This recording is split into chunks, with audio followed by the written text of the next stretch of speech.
50। अब यहां पर सेल प्राइस बता दी। अब कॉस्ट टू सेल ना भी बताया होता तो ये सेल प्राइस बाय डिफॉल्ट आपके पास स्प्लिट ऑफ पॉइंट की है कि ये जैसे ही अलग होंगी जॉइंट प्रोडक्ट्स, तो ये जो A है ये 300 की बिकेगी और जो B है वो 250 की बिकेगी। अगर बेचने के लिए कोई खर्चा किया जाएगा तो पहले उसे क्या करेंगे, फिर लेस करेंगे। तो यहाँ कॉस्ट टू सेल भी पर यूनिट लिख लें, cost to sell per unit. A जब बेचेंगे तो 10 रुपए का खर्चा करेंगे और B जब बेचेंगे तो 5 रुपए का खर्चा करेंगे। अब रिक्वायरमेंट आपके पास सेम है, जो आपको रिक्वायर्ड है वो सेम है कि आपने एलोकेट करना है कॉस्ट ऑफ कंप्लीटेड यूनिट्स को टू ईच जॉइंट प्रोडक्ट और फिर कैलकुलेट करना है cost per unit of each product. करें कैलकुलेट, शाबाश। फॉर्मेट पे करना है फॉर्मेट पे कर ले, रैंडमली करना है तो रैंडमली कर लो। फॉर्मेट से जरा थोड़ा सा आसान हो जाएगा। अगर आपने रैंडमली भी करना है तो रैंडमली भी कर सकते हैं।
कर लिया इतना टाइम?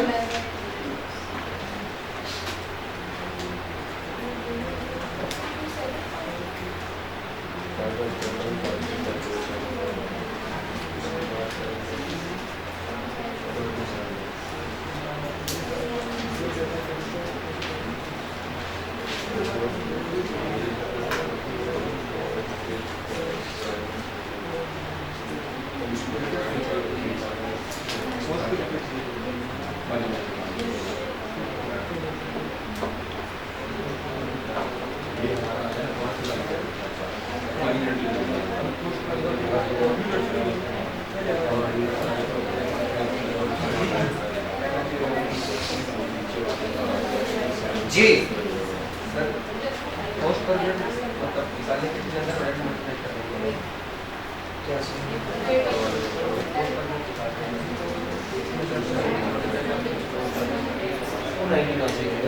अच्छा 290 आपने नेट करके अंदर भी लिखा है। हाँ तो जितना कमाएगा वो आ जाएगा, ठीक है।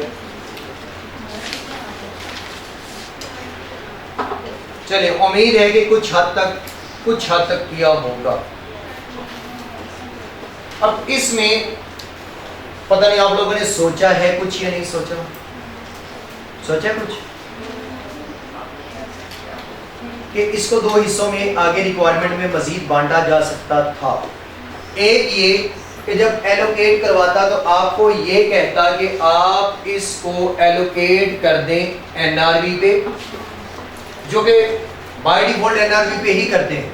लेकिन कहीं ना कहीं हो सकता था कि एग्जामिनर आपको ये कहता कि आप जो मुझे कॉस्ट पर यूनिट निकाल के देंगे या एलोकेट करके देंगे, एलोकेट वो स्प्लिट ऑफ पॉइंट कॉस्ट पे करके देंगे, तो फिर एनआरवी को लेस नहीं, मतलब उसमें कॉस्ट टू सेल को लेस नहीं करना था, फिर आपने उसकी बेस पे ही उसे एलोकेट करना था।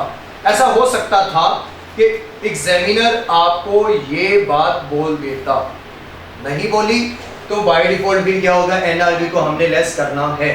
अगर आपको कॉस्ट एनआरवी पे लाना है, अगर आपको कॉस्ट ऑफ सेल बता के क्वेश्चन में फिर भी कहे कि आप स्प्लिट ऑफ पॉइंट पे लेके आए, तो फिर आप इसे लेस नहीं करेंगे, क्या करेंगे? रेड पॉइंट स्प्लिट पॉइंट करेंगे या नहीं करेंगे? सोच लो, स्प्लिट पॉइंट मतलब टूट के आया है, बिकने की कीमत बता दी है, हाँ उसमें ये कह दे कि आपने एनआरवी पे नहीं करना, जस्ट सिर्फ सेल्स प्राइस पे करना है, तो फिर आपको कॉस्ट टू सेल नहीं करना पड़ेगी। वरना आप जब तक यहाँ पर फर्दर प्रोसेसिंग नहीं आ जाता ना, तब तक इसका मतलब है वो स्प्लिट ऑफ पॉइंट पे ही पड़ा है, वो स्प्लिट ऑफ पॉइंट पे ही है। ये अब स्प्लिट ऑफ पॉइंट पे नहीं रहा, या फर्दर प्रोसेसिंग के बाद कोई नई प्रोडक्ट बनी होगी, इसकी कीमत अलग से होगी। अब इस क्वेश्चन को आपने यहां पर निकालनी थी टोटल एनआरबी, क्योंकि हम अब किस बेस पे कर रहे हैं? एनआरबी पे। क्यों कर रहे हैं? क्योंकि डेटा के अंदर सेल भी बताई है, कॉस्ट ऑफ सेल भी बताई है, चाहे यूनिट्स बताए थे, डेटा यहां से चला था, लेकिन ये मजबूरी थी ये ना होने की वजह से। अब ये है तो इस पे आएगी, तो यहाँ पर टोटल एनआरबी निकालेंगे तो वो हमारे पास निकलेगी 300 माइनस 10, तो ये हो जाएगा 290। ये अब 290 रुपए का बिकेगा, ये 290 रुपए का एक यूनिट बिकेगा, या कॉस्ट टू सेल भी इसे कह सकते हैं, बल्कि यहाँ पर हम ये कह सकते हैं selling price, sale price at split of point, sale price at split of point. Split of point पे ये इतने का बिक जाएगा, लेकिन बिकेगा कब? जब कॉस्ट टू सेल माइनस करेंगे तो ये 290 का बिक जाएगा। ये मैंने एक अलग से इसकी हेडिंग बना दी है, टोटल एनआरबी आगे यूनिट से मल्टीप्लाई करके निकाल दी। स्प्लिट ऑफ पॉइंट मतलब हाँ? माइनस नहीं होती ना, क्या तो ये 300 नहीं करेंगे? 300? मतलब आपने लिखा है कि sale price split of point. हाँ, तो स्प्लिट ऑफ पॉइंट पे यहीं पे ही बिक रही है, तो यहाँ पर बिक रही है, तो बेचने के लिए खर्चा करेंगे तो बिकेगी ना, तो कितने की बिकेगी? कितना हम कमाएंगे? 290। 10 रुपए लगाएंगे, 300 का बेचेंगे, तो ये बिक कहाँ पर रहा है? जहां ही अलग हुआ। क्या आगे मजीद किसी प्रोसेस में गया? नहीं। तो फिर अभी स्प्लिट ऑफ पॉइंट पे पड़ा है ना, जैसे ही वो आउटपुट में मिले तो 2 प्रोडक्ट्स मिल गई, जब 2 मिली तो दोनों ने ही बिकना है, उसी टाइम बिकना है या मजीद प्रोसेस में जाके बिकना है? उसी में ही बिकना है। अगर उसी में बिकना है तो इसका मतलब है स्प्लिट ऑफ पॉइंट पे बिकेंगी। अगर तो कोई बेचने की वैल्यू बताई है तो वो नेट करके ही लिखेंगे, अगर ना बताई होती तो 300 ही होता, लेकिन अब कॉस्ट टू सेल है तो इसलिए नेट करके लिखा है। इसके बाद यहाँ पर 250 माइनस 5 तो 245। नेक्स्ट आएगी टोटल एनआरबी, नेक्स्ट आ जाएगी टोटल एनआरबी का कॉलम, और टोटल एनआरबी निकलेगी 290 रुपीज का बेचेगा, यानी कि 290 रुपए का बेच के कितने यूनिट्स बेचेगा? 3000। तो कितने कमा के कितना रेवेन्यू मिलेगा इसे? 8,70,000। और ये 245 रुपए का एक यूनिट बेचेगा, तो कितने यूनिट्स ये बेचेगा? 5,000। तो कितना आ गया? 12,25,000। टोटल कितना बना जी?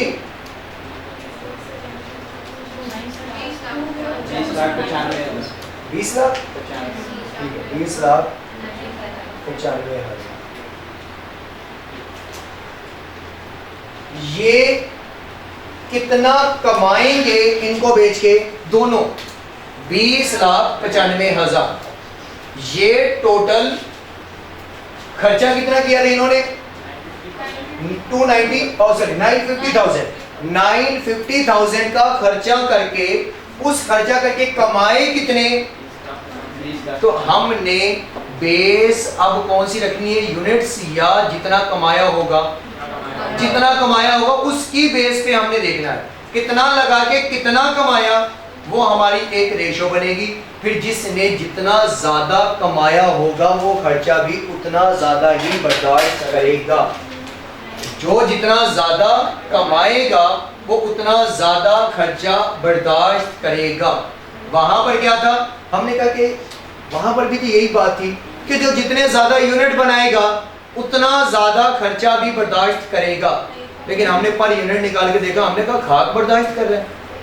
हर यूनिट का हर बंदा सेम ही खर्चा बर्दाश्त कर रहा है, उसके यूनिट ज्यादा होने की वजह से उसको खर्चा ज्यादा पड़ा, जबकि एक यूनिट का उसे क्या मिला था 118.75 ही पे करना पड़ा। उसने बनवाए ज्यादा इसलिए ज्यादा उसे खर्चे उसने टोटल पे किया। तो यहां पर क्या होगा, जो जितना ज्यादा कमाएगा उतना ज्यादा खर्चा भी बर्दाश्त करेगा और उसकी पर यूनिट कॉस्ट भी उतनी ज्यादा ही होगी। उसकी पर यूनिट कॉस्ट भी उतनी ज्यादा ही होगी। जो कम कमाएगा उसकी कॉस्ट पर यूनिट भी कम निकलेगी, वो खर्चा भी कम बर्दाश्त करेगा। जो ज्यादा कमाएगा उसकी कॉस्ट पर यूनिट भी ज्यादा होगी और वो खर्चा भी ज्यादा बर्दाश्त करेगा। अगर एक बंदा एक प्रोडक्ट एक ही प्रोसेस से बना के दोनों बेच रहे हैं, ये 40 रुपए की बेच रहा है, मैं 50, तो ये भी 140 रुपए की बना के जो बेच रहा है इसे भी 30 की कॉस्ट करती, मुझे भी 30 की। जब खर्चा दोनों पे इक्वली जा रहा होगा पर यूनिट, अगर देखा जाए तो पर यूनिट तो इक्वली गया ना पिछले में, यूनिट प्रोड्यूस में, ये रोला डालेगा या नहीं डालेगा, क्योंकि इसको मार्जिनल प्रॉफिट 10 और मुझे 20। ये कहेगा वो ज्यादा कमा रहा है, मैं कम कमा रहा हूं, मुझे भी पर यूनिट उतना खर्चा, उसे भी उतना खर्चा। हमने कहा कोई मसला नहीं, दूसरा मेथड ले आते हैं। जो जितना ज्यादा कमाएगा वो पर यूनिट उतना खर्चा ज्यादा अब्सॉर्ब करेगा, जो कम कमाएगा वो पर यूनिट कम देगा। इसके लिए हम फिर यूनिट को बेस नहीं बल्कि कमाई को बेस बनाएंगे। इसके लिए हम यूनिट को नहीं, किसको बेस बनाएंगे, कमाई को बेस बनाएंगे। और किसकी, जो हमने टोटल खर्चा किया था कितना 950,000 का खर्चा हमने किया, तो यहां हम कहेंगे कि 950,000 के खर्चे को अब क्या करने लगे हैं, एलोकेट करने लगे। एलोकेशन ये रिक्वायरमेंट नंबर 1 है। एलोकेशन रिक्वायरमेंट नंबर 1 है कि 950,000 का खर्चा किया है किसकी बेस पे, इसकी बेस पे, इसको कमाने के लिए। पहले ये खर्चा इन यूनिट्स को बनाने के लिए था, यूनिट की बेस पे। अब ये खर्चा इनको कमाने के लिए, अब कमाई की बेस पे आ गया है। तो 950,000 डिवाइडेड बाय 2.95 मिलियन जो है वो मल्टीप्लाई करें, और सॉरी डिवाइड करें तो आंसर बताएं कितना आया, 0.45 मल्टीप्लाई बाय इसके यूनिट्स कितने बने, मल्टीप्लाई करें तो बताएं कितना है, 870,000 कमाया है तो 870,000 पे मल्टीप्लाई होगा कितना, 394,511। मतलब कि जिसने जितना कमाया उसकी बेस पे हम उसे लिया, तो ये बना 394,511। मतलब कि ये खर्चा इतनी कमाई के लिए हुआ, तो इसने कमाया कितना 870,000, उसके साथ मल्टीप्लाई करेंगे तो हम कहेंगे कि जिसने जितना कमाया उसके हिसाब से उसे ये बनता है। फिर ये खर्चा कमाई की बेस पे, बेस मतलब डिनोमिनेटर, कमाई की बेस पे डिवाइड करेंगे, जितना कमाया उससे मल्टीप्लाई करेंगे तो कितना आ गया 555,489। ऐड करके देखें टोटल बन गया, ये रिक्वायरमेंट नंबर ए आपकी कंप्लीट हो गई। यहां तक किसी का कोई क्वेश्चन है तो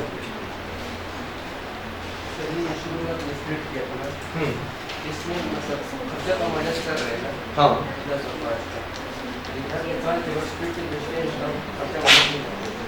मैंने तब ये बोला था कि अगर एग्जामिनर ये कहे कि आपने जस्ट सेल वैल्यू पे जाना है, बाय डिफॉल्ट एनआरवी पे लाते हैं, जब सेल वैल्यू पे जाना है तो फिर एनआर वो कॉस्ट टू सेल दी भी होगी तो माइनस नहीं करेंगे। अगर वो बोलेगा तो ये माइंड में आया कि चवल मार सकता है, लेकिन अभी तक ऐसे कोई भी क्वेश्चन नहीं है जिसमें मारी हो। लेकिन बाय डिफॉल्ट तो इसीलिए यही बोला जाता है कि जब वो खामोश है तो इसका मतलब है कि वो इसी वे में उसे लेके चल रहा है। लेकिन अगर मैं कहता हूँ कि यार आपने बेचना है लेकिन बेचते वक्त कॉस्ट टू सेल माइनस नहीं करनी, तो फिर आपके लिए स्प्लिट ऑफ पॉइंट 300 और 250 होगी। और अगर मैं कहता हूँ कॉस्ट टू सेल माइनस करके बेचनी है तो आप कहेंगे ये स्प्लिट ऑफ पॉइंट तो है लेकिन एनआरवी वाली है, ये सेल वैल्यू आप कौन सी है, एनआरवी, क्योंकि इसमें से कॉस्ट टू सेल माइनस कर दिया। तो ये बाय डिफॉल्ट आपने माइनस करके ही लिखनी है और आपने कहना है कि ये स्प्लिट ऑफ पॉइंट पे हमें इतने का कॉस्ट या हमें इतने का फायदा देके जाएगा।